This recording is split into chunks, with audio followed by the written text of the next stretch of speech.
왕의 잔치. 에스더 1장 1절에서 22절 말씀입니다.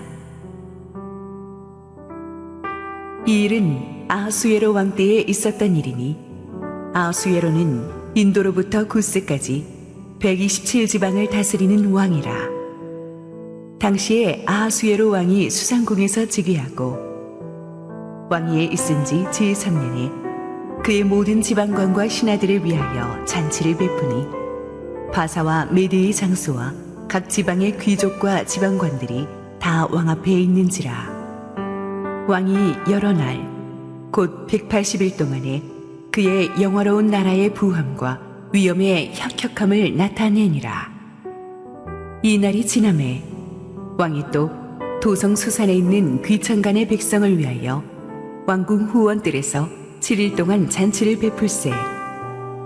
백색, 녹색, 청색 휘장을 자색하는 배줄로 대리석 기둥 은고리에 메고 금과 은으로 만든 걸상을 허반석, 백석, 운모석, 흑석을 깐 땅에 진설하고 금잔으로 마시게 하니 잔의 모양이 각기 다르고 왕이 풍부하였으므로 어주가 한이 없으며 마시는 것도 법도가 있어 사람으로 억지로 하지 않게 하니 이는 왕이 모든 국내 관리에게 명령하여 각 사람이 마음대로 하게 함이더라.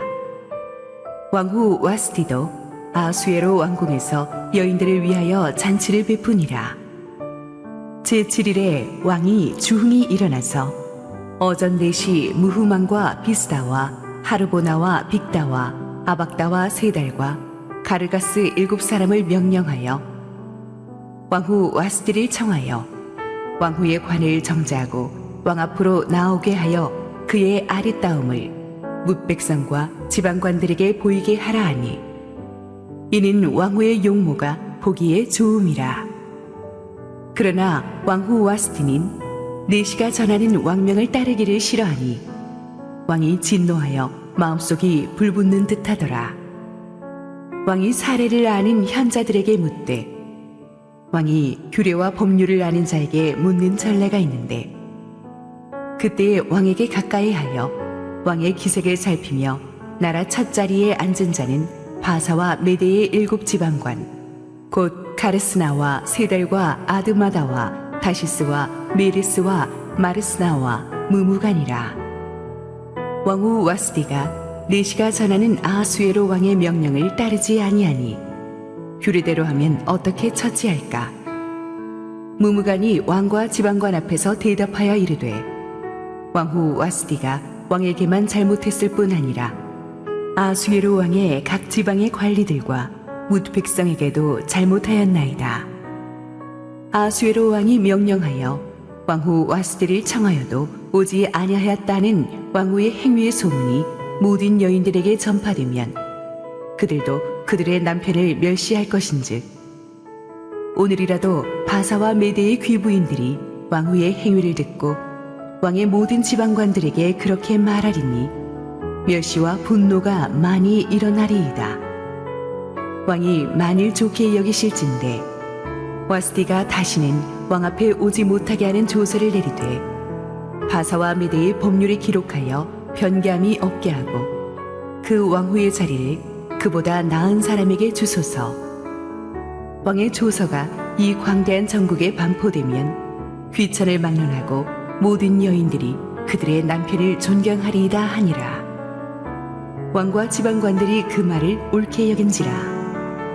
왕이 무무간의 말대로 행하여 각 지방 각 백성의 문자와 언어로 모든 지방에 조서를 내려 이르기를 남편이 자기의 집을 주관하게 하고 자기 민족의 언어로 말하게 하라 하였더라.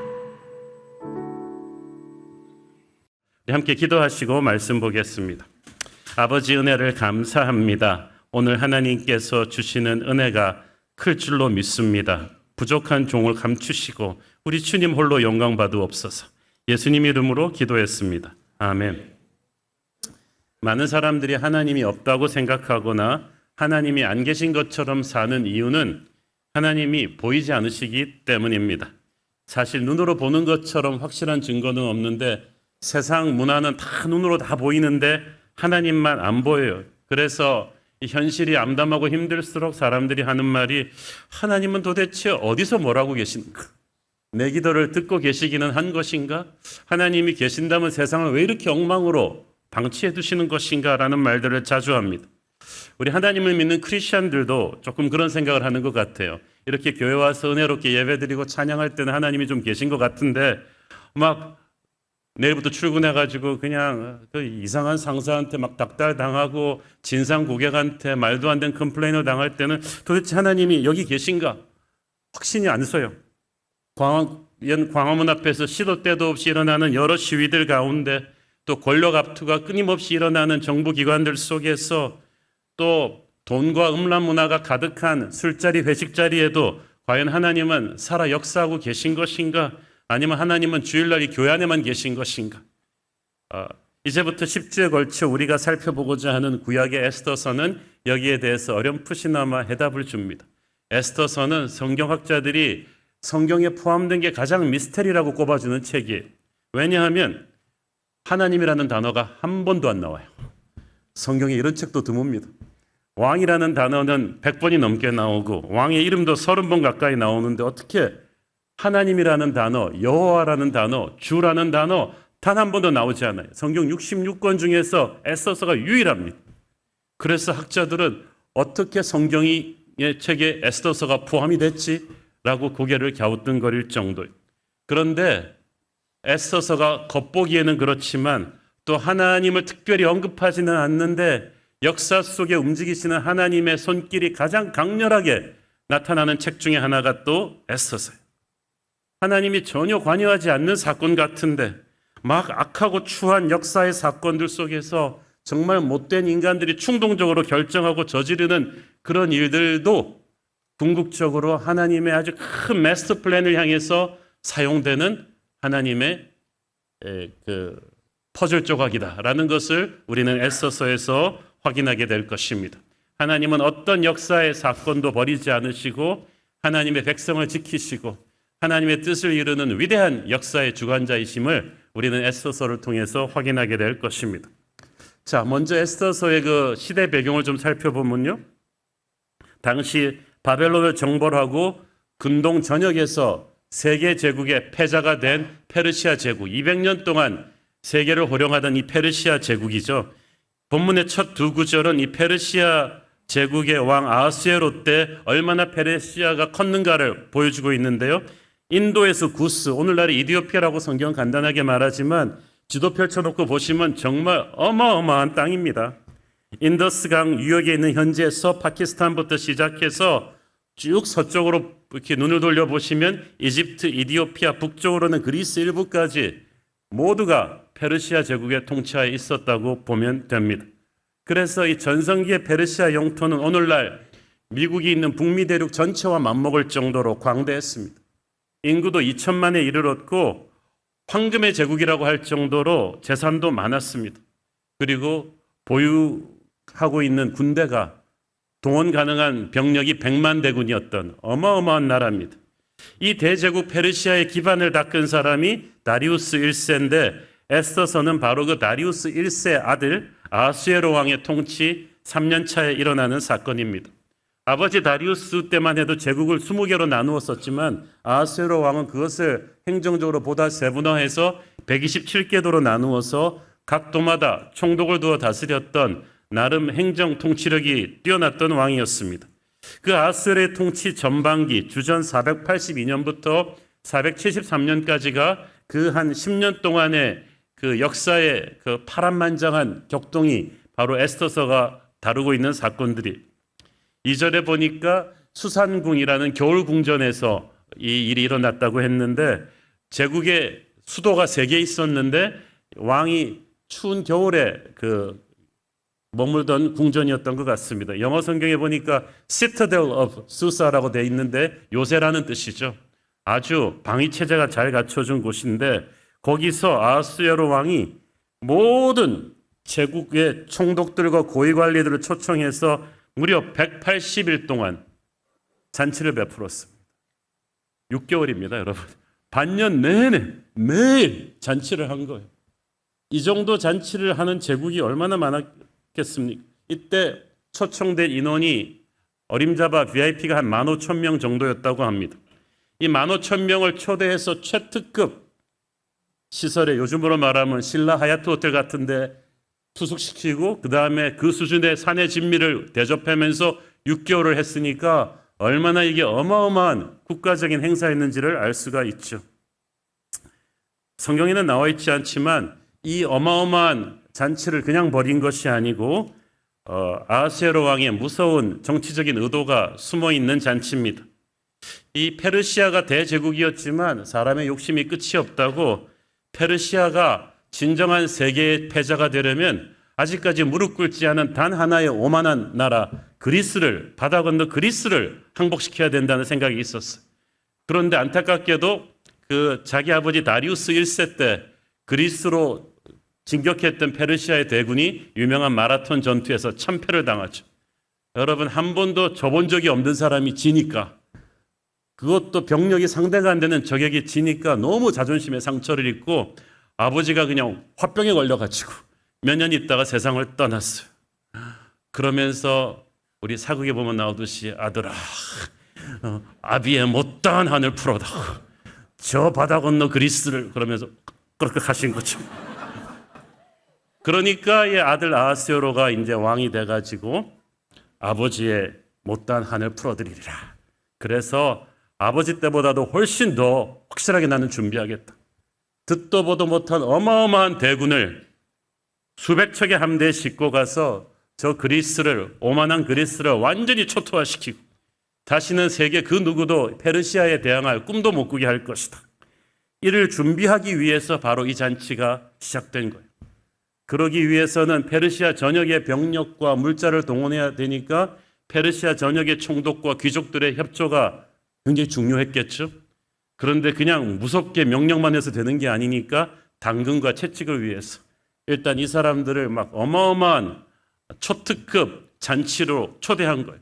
그 잔치 자리를 여러분 소개한 거 쭉 보셨지만 듣도 보도 못한 사내 진미에다가 왕궁의 장식과 위엄을 보여줘가지고, 야, 내가 이런 나라의 VIP구나, 내가 왕의 손님이구나, 이런 나라에서 나를 이렇게 총애해주는 왕을 위해서 뭐든지 해야겠다는 생각을 좀 불러일으키려는 거였어요.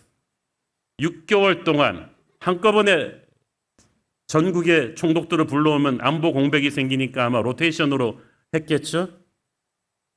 그래서 정말 이 왕은 이 사람들을 어떻게 이 허영심을 자극할지를 알고 있었던 것 같아요. 그리고 5절을 보니까 이 고위층들을 위한 이 6개월의 잔치가 끝난 뒤에는 나머지 또 일반 백성들을 위해서 7일간의 잔치를 또 엽니다. 가만 보니까 아하수에로 왕이 정말 똑똑한 사람이에요. 아무리 힘없는 백성이지만 높으신 양반들끼리만 6개월 내내 흥청망청 잔치를 하니까 막 백성들의 심기가 불편했겠죠. 다 자기들이 낸 세금 가지고 저러는 거 아닌가 싶어서.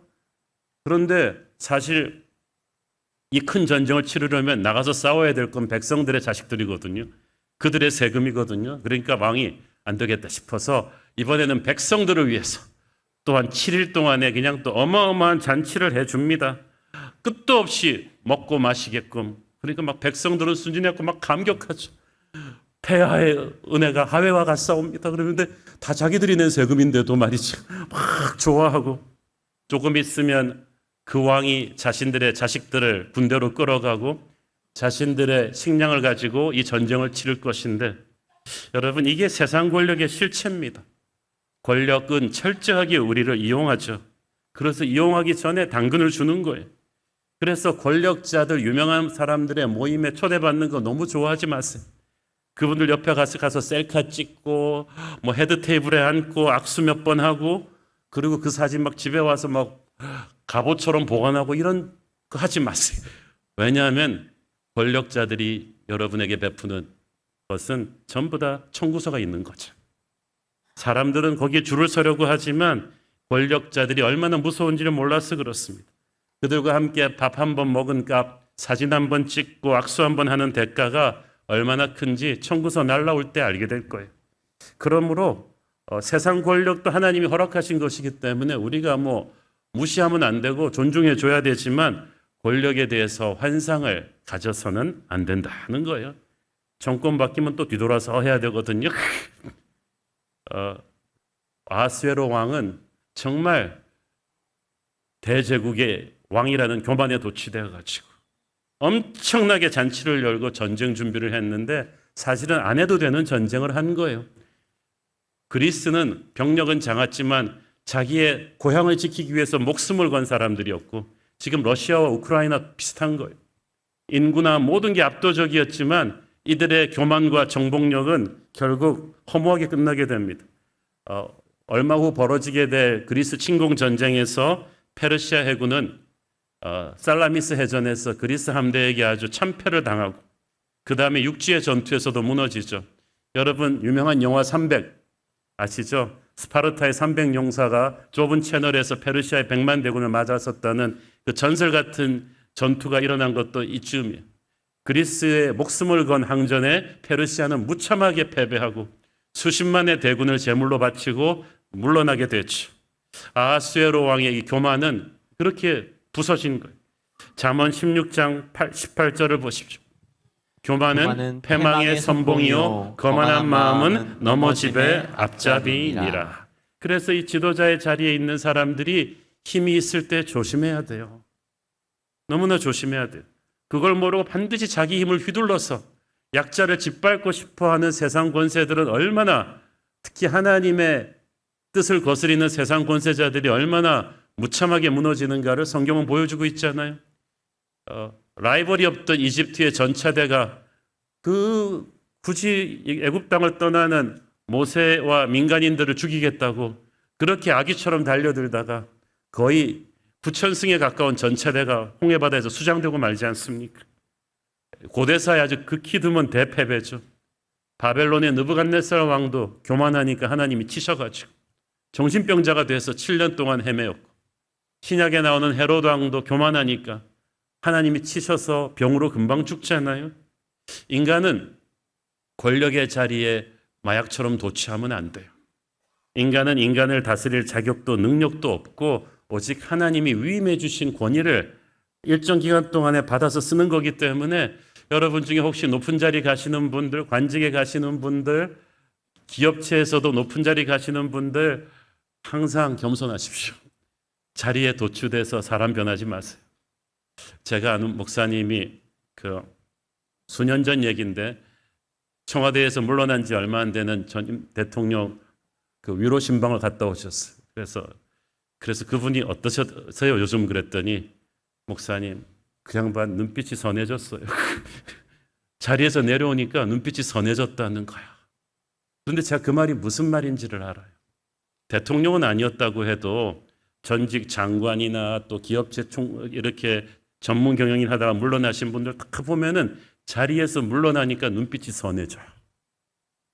본인은 모르는 것 같아요. 눈빛이 선해지는 게 왜 그런가? 권력이라는 자리가 마귀가 거기를 이용해 가지고 우리를 교만하게 하고 강팍하게 하고 분별력을 잃게 하는 뭔가가 있다는 거죠. 지금 아하스웨로 왕도 그랬어요. 영원한 우리의 왕 되신 예수님은 얼마나 이 아하스웨로 왕과 다르십니까? 아하스웨로는 화려한 왕궁과 산의 진미를 가지고 자기의 위엄을 자랑했지만 예수님은 하나님의 아들이시면서도 베들레헴의 말구에 태어나셔서 우리를 섬겨주셨습니다. 아하스웨로는 화려한 잔치로 백성들을 죽음으로 몰고 갔지만 예수님은 영원한 천국 잔치로 우리를 데려가기 위해서 자신의 목숨을 갈보리에서 내어놓으셨습니다. 아하스웨로는 자기 백성들 보고 자기를 위해 죽으라고 했지만 예수님은 우리를 위해 죽으셨어요. 그래서 우리 주님은 세상의 그 어떤 왕보다 귀한 왕이신 줄로 믿습니다. 우리는 그 주님에게 인생을 바친 하늘나라 백성인 줄로 믿습니다. 자, 어쨌든 다시 시간을 돌려서 이 화려한 잔치의 끝부분에 뜻밖의 사건이 일어나요. 연회석상에서 크게 주웅이 오른 왕이 갑자기 엉뚱한 생각을 했어요. 야, 이 많은 부하들 앞에서 왕후 와스디의 미모를 한번 자랑하리라. 그래가지고 아무 생각 없이 비서를 보내서 왕후 좀 나오라고 해라. 나의 뜻을 전하라. 그런데 이때 왕후 와스디가 뭐하고 있었나요? 여인들을 위해서 따로 잔치를 베풀고 있었어요. 그 당시 고대 페르시아에서는 남존여비 사상이 강해서 부부가 동석해서 연애를 갖지 않았어요. 술자리에 나와서 남자들 옆에 앉아있는 여인들은 정부인들이 아니라 기생이나 노예들이었어요.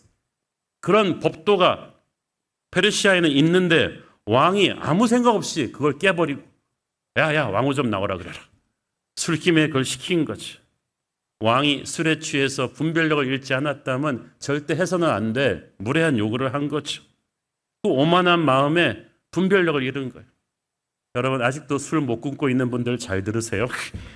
잠언 20장 1절을 보세요. 포도주는 거만하게 하는 것이요 독주는 떠들게 하는 것이라. 이에 미혹되는 자마다 지혜가 없느니라. 무슨 말이에요? 바보가 된다는 말이죠. 분별력이 없다는 거죠. 여러분 술 취해서 내린 결정, 술 취해서 하신 말들 중에서 두고두고 책에 기록될 만한 위대한 말이 있습니까? 없어요. 다 어리석은 말이에요. 다 교만한 말이고 다 쓸데없는 말과 행동들을 술 취해서 하는 거예요. 사람의 분별력을 뺏어간다고 성경은 경고합니다. 자존심 강한 와스디는 남편이 암만 술기매라지만 자기를 갖다가 술 취한 그 부하 장군들 앞에 눈요깃감으로 내놓는 게 너무 모멸감을 느꼈을 거예요. 그래서 왕명을 거절한 거야. 신하들 앞에서 왕후가 오지 않겠다는 말을 듣고 막 이 왕은 막 피가 거꾸로 솟는 것처럼 화가 났어요. 자기한테 누가 감히 노라고 한단 말인가 이 나라에서. 자기가 무례한 요구한 건 생각도 안 하고 아하수에로 왕은 이 역사의 기록이 하면 굉장히 성격이 급하고 오만하고 신경질적인 왕이었다고 전합니다. 그런 인물이 술까지 취해놨으니까 자기를 주체 못하는 건 당연한 일이죠. 여러분 술을 취한 사람이 자존심을 상하니까 이제 분노를 통제를 못합니다. 술 취하면 사람이 바보가 되고 또 분노에 사로잡히면 또 바보가 돼요. 잠언 16장 32절 보세요. 노하기를 더디하는 자는 용사보다 낫고 자기의 마음을 다스리는 자는 성을 빼앗는 자보다 나으니라. 그 광대한 제국을 다스리는 이 왕도 자기의 마음을 다스리지 못했어요. 교만한 사람의 특징, 남의 노를 받아들이지를 못해요. 자기가 하나님도 아니면서 다른 사람이 노할 수도 있는데 감히 네가 어떻게 나한테 노를 하느냐, 이걸 받아들이지 못하는 거예요. 분노를 절제하지 못합니다. 다시 한번 이 아하수에로 왕과 우리 예수님을 비교해 보세요. 나는 마음이 겸손하고 온유하니 내게로 와서 배우라. 겸손하고 온유하다는 말은 항상 감정이 컨트롤이 되어 있다는 뜻이죠. 주님은 많은 억울한 일을 당하시고 많은 고난과 역경을 당하셨지만 그렇게 무분별한 분노를 폭발하신 적이 한 번도 없으셨어요.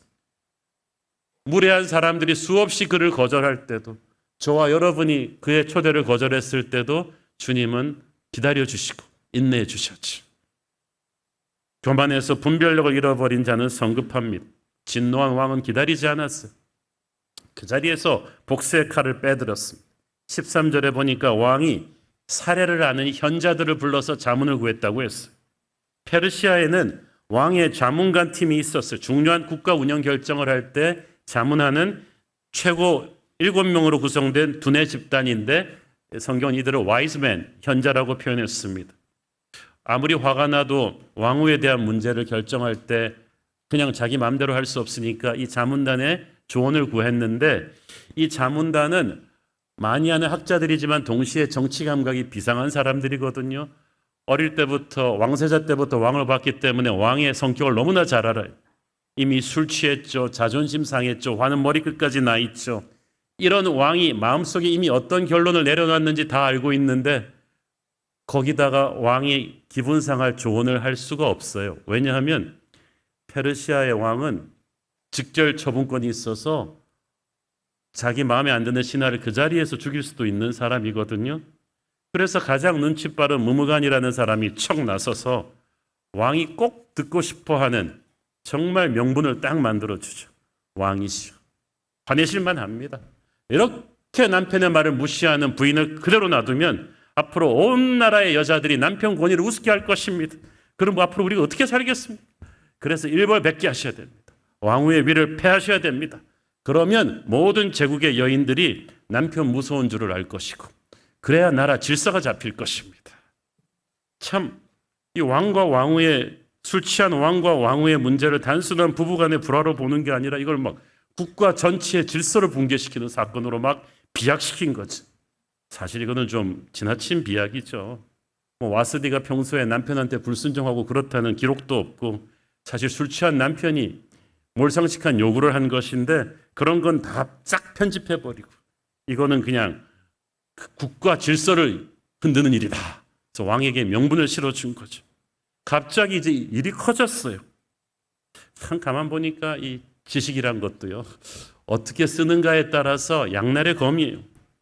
오만한 이 권력자의 마음에 딱 어필하는 명분을 만들어 주었습니다.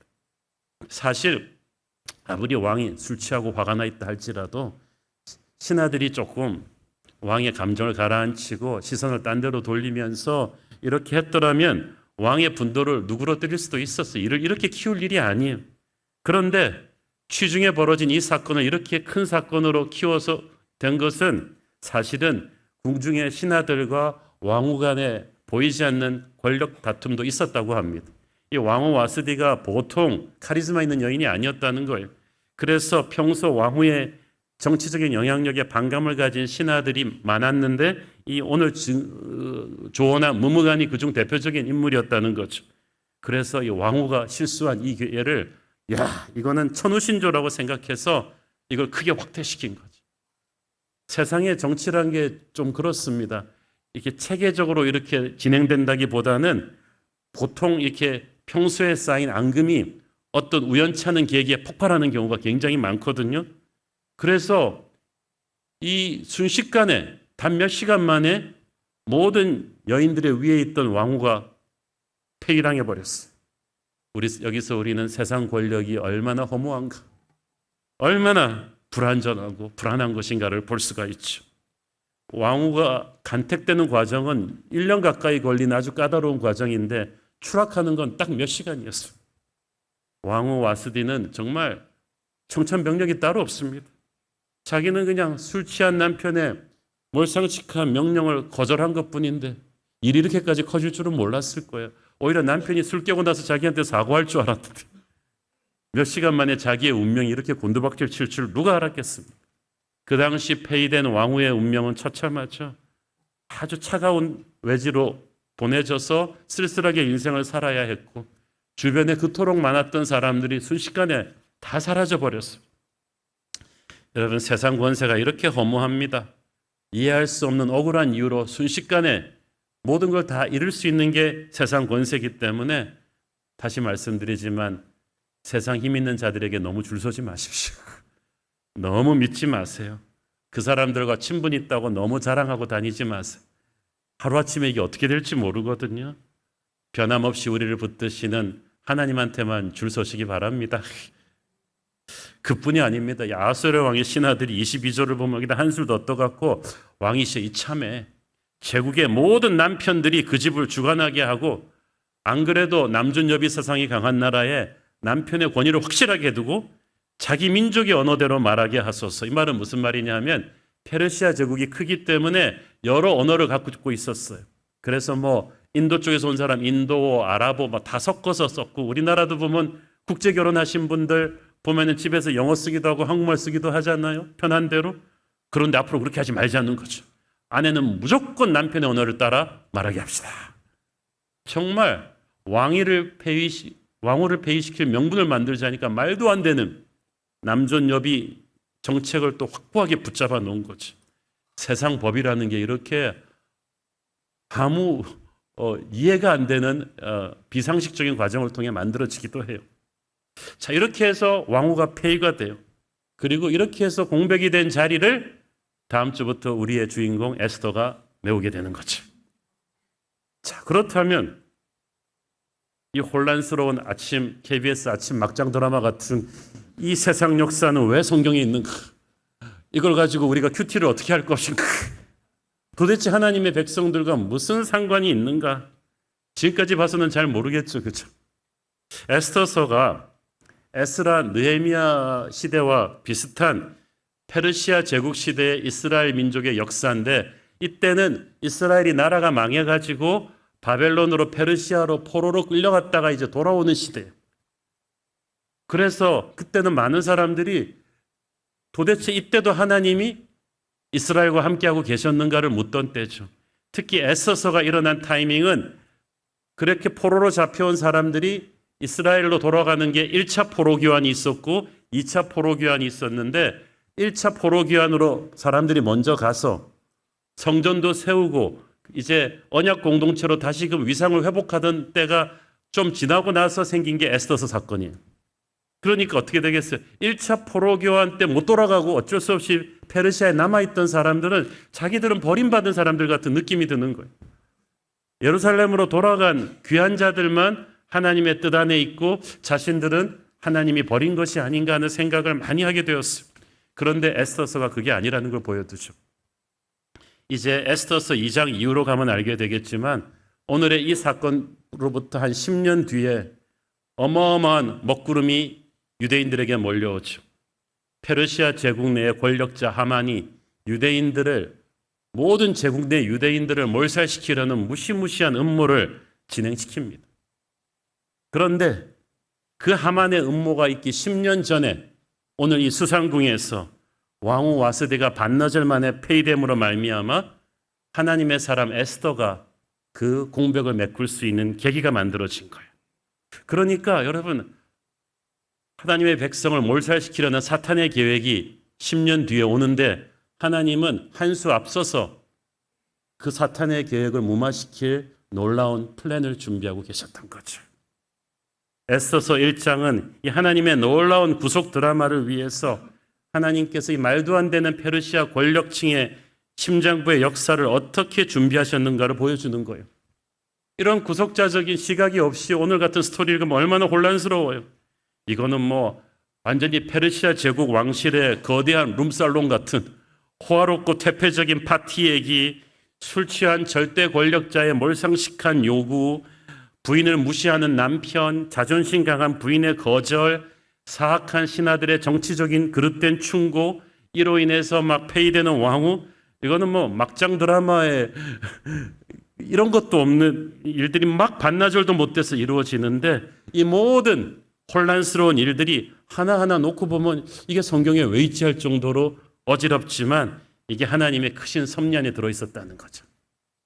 그리스와의 전쟁 준비를 위한 왕의 무리한 잔치도, 술에 대취한 그의 오만함과 분별력을 잃은 실수도, 왕후 와스디의 높은 자존심도, 그 왕후와 대신들 간에 그때까지 존재했던 앙금도 모두가 다 왕후 자리를 비워서 에스더를 그 자리에 세워서 다가올 재앙으로부터 하나님의 백성들을 구원하려는 하나님의 퍼즐 조각이었다. 그래서 이런 거예요. 하나하나 따로따로 놓고 보면은 이게 이해가 안 가죠. 여러분, 계란 따로 놓고 밀가루 따로 놓고 버터 따로 놓고 우유 따로 놓고 이거 하나씩 보면 이거 가지고 뭐 하나 싶죠. 그런데 이거를 요리사는 한꺼번에 잘 버무리고 때에 맞게 섞고 반죽하고 굽고 데워서 맛있는 팬케이크를 만들어 놓는다는 거예요. 그러니까 모든 것을 한꺼번에 봐야 되고 큰 시각에서 봐야 된다는 거죠. 여러분, 그거 따로따로 먹은 다음에 잘 흔들고 따뜻하게 데워서 팬케이크 되는 게 아니잖아요. 하나님이 이걸 퍼즐 조각을 맞출 때까지 기다려야 된다. 아주 몹쓸 퍼즐 조각인데 위대한 건축가인 하나님의 손에 맞추게 되면 놀랍게 쓰임받습니다. 검은색 물감도 그림을 그릴 때 필요하듯이 너무나 악한 악인들의 음모도 하나님의 손에서 쓰임받고 있다. 특히 에스더가 무대에 등장하기 4년 전에 있었던 일이에요. 이거는 역사의 주관자이신 하나님께서 에스더가 등장하기 전에 그녀가 가장 잘 쓰임받을 수 있는 셋업을 하신 거예요. 에스더는 광야에 던져진 사람이 아니에요. 하나님이 우리의 인생도 그렇게 준비하시는 줄 믿습니다. 여러분이 어떤 직장이 옮겨가기 전에 여러분이 좌천돼 간 자리도 하나님의 놀라운 역사가 있을 수 있어요. 여러분이 이사돼 가는 지역에 하나님께서 천사들을 보내서 그 순간을 위해서 여러분의 평생을 준비하셨어요. 그곳의 상황들을 준비하고 계세요. 그래서 하나님의 사랑이 웨이스트가 되지 않도록, 낭비되지 않도록 정말 필요한 때와 장소와 무대에 딱 맞추셔서 우리가 쓰임받게 하시는 줄 믿습니다. 그래서 우리의 미래가 안개 같아도 우리가 다 이해할 필요는 없어요. 나를 잘 아시는 신실하신 하나님의 큰 그림이 있을 것이다. 그것을 믿고 안심하고 담대하게 나가면 되는 줄 믿습니다. 우리가 우리 자신을 보고 세계 역사를 볼 때 그런 시각으로 봐야 돼요. 예레미야서 10장 23절 여호와여 내가 알거니와 사람의 길이 자신에게 있지 아니하니 걸음을 지도함이 걷는 자에게 있지 아니하나이다. 아멘. 우리의 길이 우리에게 있지 않다. 우리의 주인 되시는 주님의 손에 있다. 그분이 우리와 함께 하시는 임마누엘이시다. 우리가 하나님을 몰랐을 때도 하나님을 인정하지 않았을 때도 하나님은 우리 인생의 챕터 하나하나를 다 섭리하고 계시고 그 더럽고 추악한 세상 권력의 심장부에도 그들의 정치 게임 안에도 하나님의 섭리가 주관하고 있었다. 그래서 마귀가 주관한 대재앙이 밀려오기 전에 이미 그것을 막는 하나님의 구원자를 하나님이 준비하고 계셨다. 그것이 에스더고 그것이 바로 저와 여러분인 줄 믿습니다. 이 민족의 미래에 어떤 위기가 밀려올지 모르겠습니다만은 하나님이 저와 여러분을 이 민족의 역사 속으로 보내셔서 그 미래로부터 민족을 살릴 구원자로 우리를 준비하실 것입니다. 나쁜 사람들이 그렇기 때문에 여러분을 모함하고 생각지도 못한 방법으로 인생을 휘젓는다 해도 하나님을 믿고 견디면 하나님의 놀라운 퍼즐 조각이 맞춰질 것을 보게 될 것입니다. 그래서 에스더서를 공부하는 10주 동안에 우리가 꼭 기억해야 될 에스더서 주제 성경 구절이 하나 있어요. 로마서 8장 28절 우리가 알거니와 하나님을 사랑하는 자 곧 그의 뜻대로 부르심을 입은 자들에게는 모든 것이 합력하여 선을 이루느니라. 모든 것이 합력해서 좋은 일, 나쁜 일, 슬픈 일, 여러분을 힘들게 하는 진상 고객, 까다로운 상사 그 모든 것이 합력해서 그 정말 그 술자리에서 난무하는 정치 게임 이런 것도 다 합력해서 반드시 하나님이 선을 이루실 것이다. 하나님의 이름이 한 번도 등장하지 않은 에스더서에 하나님의 지문이 곳곳에 묻어 있듯이 하나님이 계시지 않는 것 같은 현실 속에서도 하나님은 누구보다 열심히 일하고 계십니다. 그래서 내 힘을 내려놓고 그 하나님을 믿고 찬양하고 나가는 것 그것이 신앙이고 신앙인의 앞날에는 하나님의 역사가 이루어질 줄로 믿습니다. 기도하겠습니다. 하나님 은혜를 감사합니다. 하나님의 이름이 등장하지 않은 에스더서지만 역사의 저변에서 누구보다 열심히 일하고 계시는 하나님을 믿습니다. 우리의 인생이 혼란스럽고 힘들어도 주님을 믿고 갑니다. 우리와 함께하여 주옵소서. 예수님 이름으로 기도했습니다. 아멘.